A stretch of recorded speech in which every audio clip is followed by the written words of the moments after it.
Joining us on the line right now is Frank Mengert, Director of Exchange Solutions with eBenefit Marketplace. Frank, good morning. Good morning. How are you? Great. Good to have you on the program again, Frank. Yeah, great. Thanks for having me. And look forward to seeing you real soon in Baltimore. Give our audience a little background on eBenefit Marketplace, if you would, please.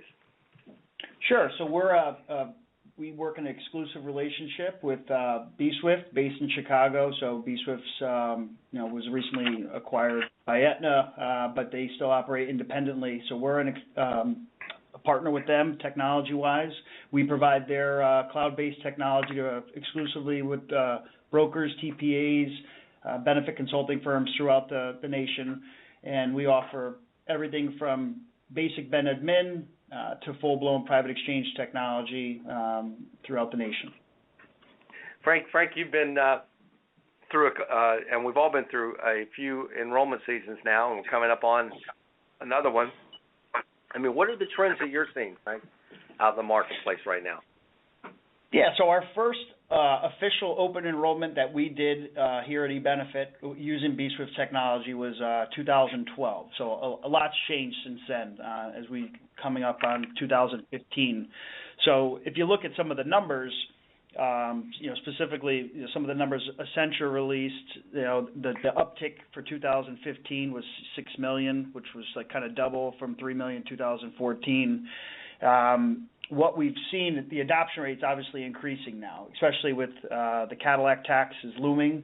A lot of the employers that are falling into that category are taking a look at a private exchange as a way out, try to control that 40% tax that they're going to get hit with.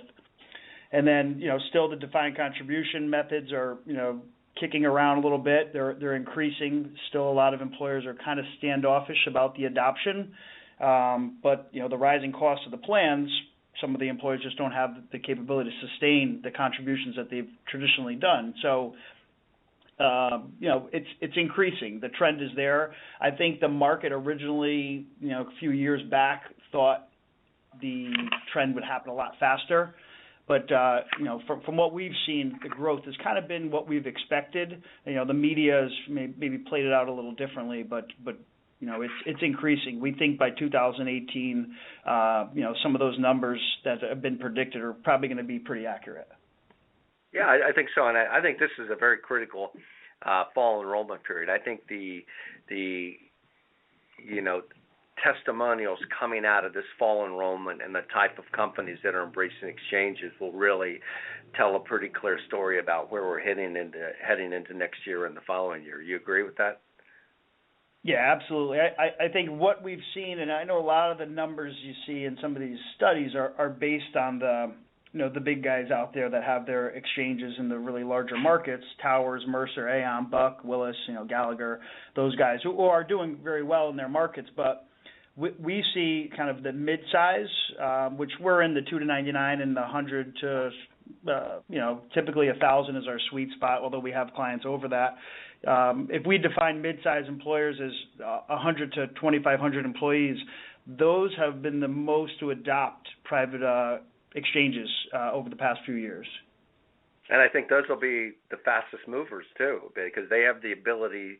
They're a little more nimble than a large employer to move, and they need help, to your point earlier, about they can't sustain, what they're doing right now, but they do want to continue to provide, their employees benefits, correct? Exactly.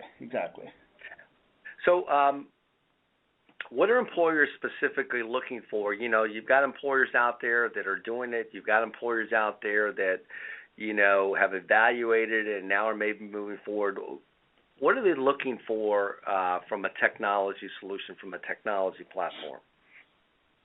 So, yeah, it's a good question because, again, if you take a look back at what originally most employers looked at a private exchange as kind of a one-stop shopping experience, and it had to be defined contribution, and it had to be specific plans, and a lot of that's changed over the past few years. More of the employer groups that are looking now, still looking for some of the same things, mostly improving that shopping experience and the enrollment experience, the overall satisfaction for their employees. Now, things that they're looking more to integrate with existing plan options instead of just having to pick off the shelf. Some of these technologies out there allow them to bring carrier products that are off-the-shelf products and not necessarily have to change plans that first year. And then also multiple funding models. So as I mentioned, defined contribution was originally, that main sticking point where you had to adopt that defined contribution strategy. Well, that defined benefit strategy is still something a lot of employers are still comfortable with. And the employers that are looking at defined contribution, still looking at it for that cost predictability, but they feel maybe, a lot of employees are negatively looking at it as that cost shift, and you're just putting the onus on us, and so a lot of employers are hesitant to experiment with that defined contribution option. So, the technology now is a little bit more different and more nimble, and not just focused on one way. It's more adopting to more different employer group, the diversity of them. Frank's Ron Bachman here.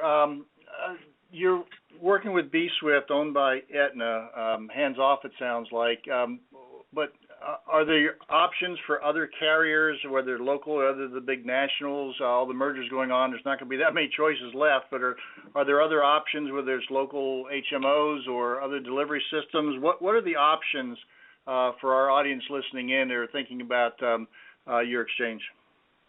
So for bswift, which is why we partner with them exclusively, is the fact that bswift is not tied, even though they are owned by Aetna, they are a separate, operating as a separate entity, and they are carrier agnostic. So that means if Aetna looks good, then Aetna can be in there. But if Blue Cross or United Health or whoever, a local, MVP, or it doesn't matter, a localized carrier, it's the technology that's provided. So think of it as a supermarket, and you can you stock the shelves with the products that you feel best are for your organization or your client base. So that's the good thing about bswift, is that if you move carriers, you still have that same technology. Some of the technologies that are tied to a carrier have a negative option, because if Aetna looks good and you're with Aetna's technology this year, and then you want Blue Cross Blue Shield, then you have to lose that technology, and that's not the case with bswift. Is there any screening of the carriers for either the core benefits of major medical or for supplemental benefits? How do you decide who gets in there so that an employer coming to you or their employees coming know they've got a pretty wide set of options? Well, it really depends on the markets we're in. For instance, I don't want to give too much information because it hasn't been officially launched, but we're launching a private exchange, one of the first of its kind in one of our partner states, and they have negotiated some pretty great carrier relationships on there, stock to shelves with some specific products. So there's a vetting process. Make sure that the adoption is going to look proper and the plans are set up correctly. So there's a lot that goes into it. This isn't something that we can do quickly. There's right. A lot of the behind the scenes things going on. Yeah, Frank, a lot is talked about voluntary benefits, supplemental product sales increasing, and I think that's legitimate and real. But there's a foundation of the fact that voluntary and supplemental have incredible value inside these plans of choice, correct? Correct. Again, you flash back a few years ago, voluntary products were kind of not always thrown into the mix. The increase Right. has been really well. The adoption rate's been there. So a lot of these, most of the employers are looking for, what do you have? Do you have pet insurance? Do you have accident, critical illness? They're actually looking for these products now, which shows the trend. Yep. Well, what about in the compliance area with the enormous amount of regulations that are coming out with the Affordable Care Act? Employers, I know, are struggling with all the details and the minutia of that, and it's the Lawyers Full Employment Act. How do you help the employers and or individuals assure that they're in compliance with new federal regulations and laws under the Affordable Care Act? So with us at eBenefit here, we have two options. We have one that's for groups that are using bswift and that already have a benefit administration technology set up, and bswift has some great tools in place that can help with 6055, 6056 reporting. And then we have a standalone option for groups that don't necessarily want to have a benefit administration system, and for groups that don't necessarily want to use their payroll vendor. We're getting into August. A lot of groups are still haven't adopted any way to file 1095 and 1094 reporting. So that's going to be, over the next quarter, going to be a really big uptick in groups that need to comply. In most markets, when you have this many the new ideas, and there's a little bit of a chaos, a Wild West environment, if you will, of trying to gather up clients and put them into exchanges, and there's so many different flavors and versions of exchanges out there. What do you see the market over the next few years in terms of potential consolidation? Is that a value for having larger numbers that you can deliver your services even more effectively? Where do you see the market going in terms of mergers and acquisitions? Well, I mean, you can see the market funding is growing. You can see the investments in exchange sponsors, private technology solutions. Aetna was, they acquired bswift. Mercer has an equity investment in Benefit Focus. A lot of these, Towers Watson has Liaison. So a lot of these insurers are taking looks at having their own private exchange, having their own technology to adopt and offer out to their clients. So there's going to be that, maybe more of that direct-to-consumer model from some of these carriers, but probably still going to be a delivering of technology through benefit brokers and consultants as well. But it's the consolidation's going to happen. It's Humana. Those things are going to continue to happen and evolve as the market consolidates. Frank, as you kind of grow your exchange platform and mature your model, let's get beyond supplemental and voluntary for a minute or so. Are you incorporating right now, or are you looking to roll in, the healthcare purchasing solutions, whether it's Healthcare Blue Book or Brand X? I'm not trying, or the direct primary care networks that are developing and other of those solutions. Are you looking to make those part of your platform and offering?